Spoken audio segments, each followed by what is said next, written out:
Oi galera, tudo bem?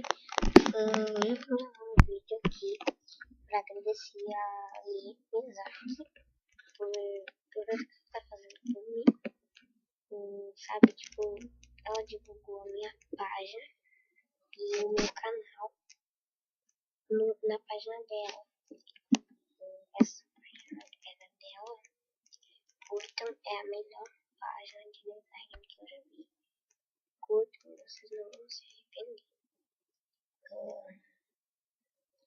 Tipo, velho, tu é uma pessoa assim, que muito querida, muito legal, tu merece.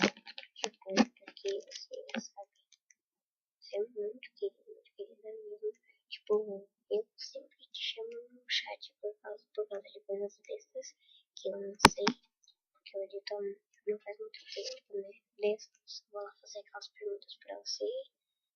Você sempre me, por mais que sejam chatas as perguntas, você sempre me responde com vontade, sabe? Tipo, com carinho. Nunca me tratou mal, nunca no começo. Tipo, pra mim, sim, você é uma pessoa que não tem, né, sabe, como explicar, porque hoje em dia não tem pessoas assim como você no mundo. Tipo, muito legal da tua parte. Tipo, eu fico muito agradecida por você fazer isso por mim. Vai ajudar muito na divulgação do meu canal. Então eu quero agradecer. Eu quero que Deus te dê em troca, te dê em triplo tudo que você está fazendo por mim, porque você merece muito mais. Você merece muito mais. Entendeu? Você tem 3.435 curtidas na tua página. Tu deveria ter 200 mil. Tipo, porque você merece isso. Você merece mesmo. Você merece tudo de bom.